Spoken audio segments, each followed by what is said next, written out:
right, we're back with another episode of Bits That Easy. This time, we're talking Final Four. Man, what a tournament it's been. Man, great upsets, right? But there's some dominant teams that have run through it, and did the things they were supposed to do to get to the Final Four. And so, we're going to talk about those today. If you're watching, please like the video. I greatly appreciate it. It actually helps to put it out there so more people can see it. And if you want to subscribe, man, I'd truly appreciate that too, because we will be doing videos on the final, who's going to win the championship. And then we are going to start into baseball. So, yeah, you want that out there as well. So let's get into this here. So here's your Final Four teams. You got Illinois and UConn again, and then Arizona and Michigan. That's tonight. I'm recording this Saturday morning, so I know I should have done this Friday night, but you're getting it this morning. So here's the breakdown here. Let's talk about these teams. Let's start with Illinois, UConn. So Illinois, and you know what? We've gone through these numbers every game that they've done, so it's not a surprise. But Illinois, they score 84 points a game. They give up 69. So 60s is a good defense. Rebounds, they 41 rebounds a game. They dominate. They dominated Iowa last week to get to the Final Four. UConn, they score 77 points a game. 65 points is what they give up. So, you know, they're dogs on defense. And rebound, they average 37 rebounds a game.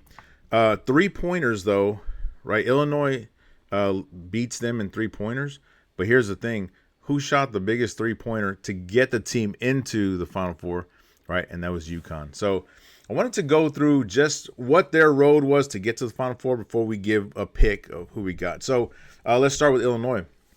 Illinois opened up the tournament against Penn, and they whipped them. 35-point win there. That was pretty easy. They came in running through there. VCU, they played, and they beat them by 21 points, 76-55. Another dominant performance.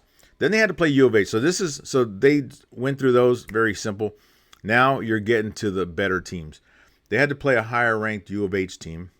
U of H had a great defense, but I think U of H was smaller, and everyone said Illinois would probably dominate the boards, which they did. And they beat them by 10 points. It was a 65-55 game. So they proved that they could go in, play defense, play a low-scoring game, and still come out on top. And then they had to play who I would think was the biggest surprise of the entire tournament, which was Iowa. Iowa beat Florida to get to the Elite Eight, a chance to go to the Final Four. And, you know, when Iowa came out, they came out just guns a-blazing. Kept it up, took the lead, and held that lead to halftime.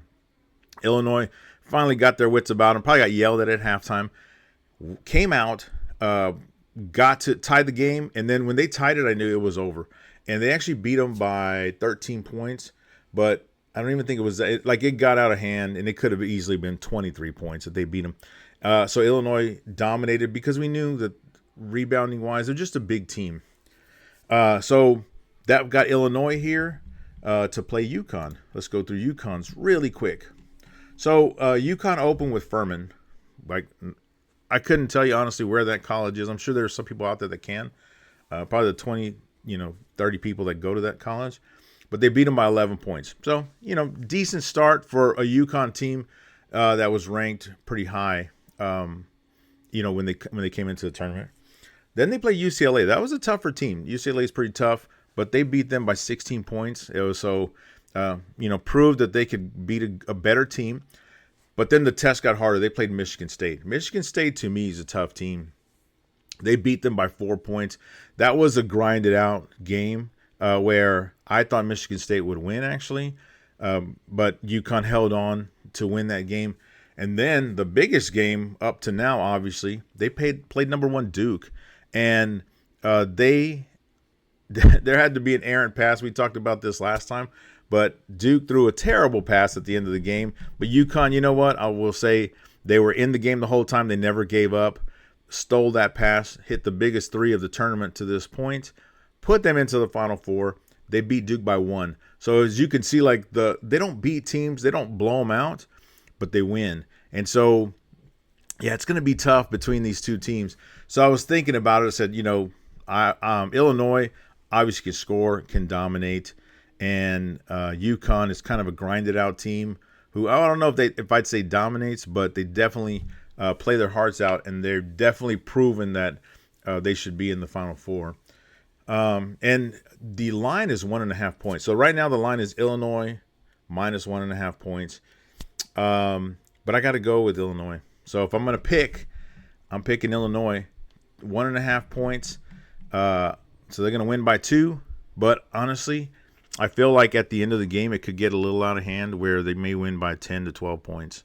But that's just me, right? 1.5 points tells you that they don't know. The odds makers are like, yeah, we don't even know who's going to win. So they're just throwing it out there. And it could come down to who has the ball last. But I think Illinois has proven that they can dominate the boards. They have a great scoring team. And I think that's going to show when they play UConn today. All right, now we go to the later game, right? That's going to be Arizona against Michigan. So let's look at Arizona. Well, let me give you the stats really quick. So Arizona, they score 87 points a game. They give up 69, right? Another defense. If you can see here, defense, the teams that play good defense, they're winning these games.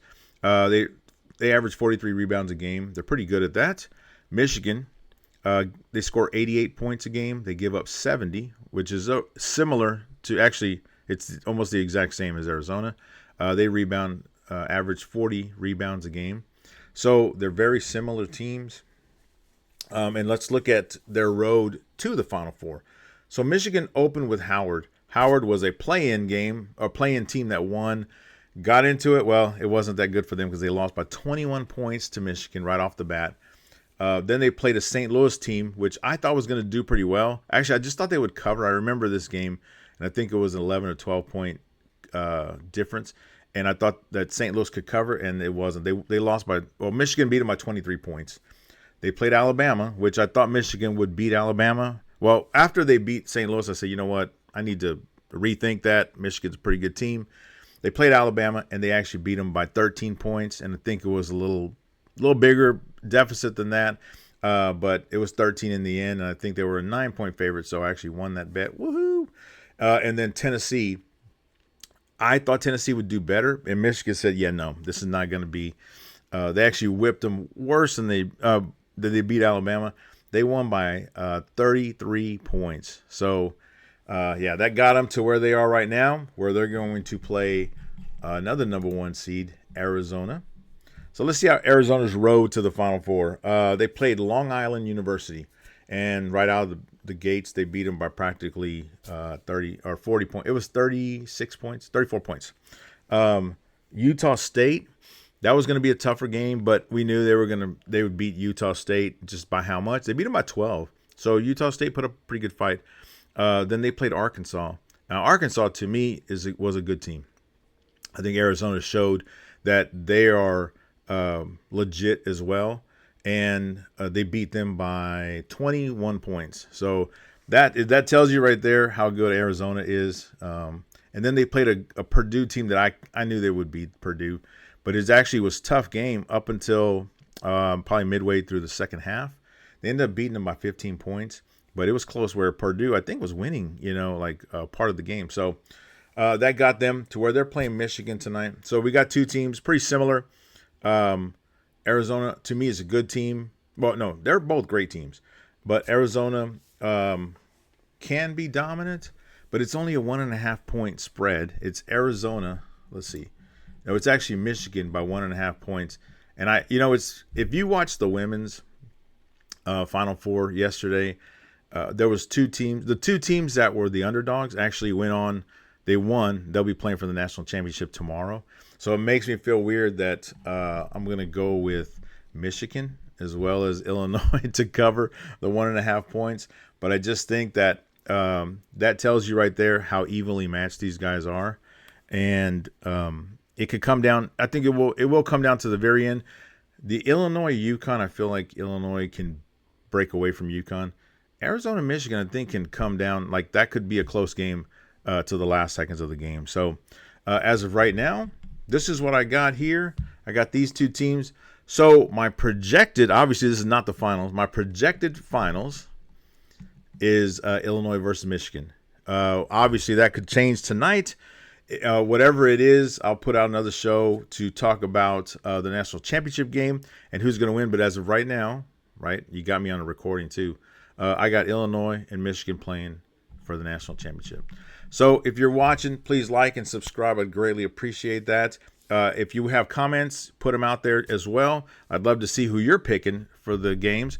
And let's see what happens, and then we'll do it again tomorrow night. Thanks. See you guys.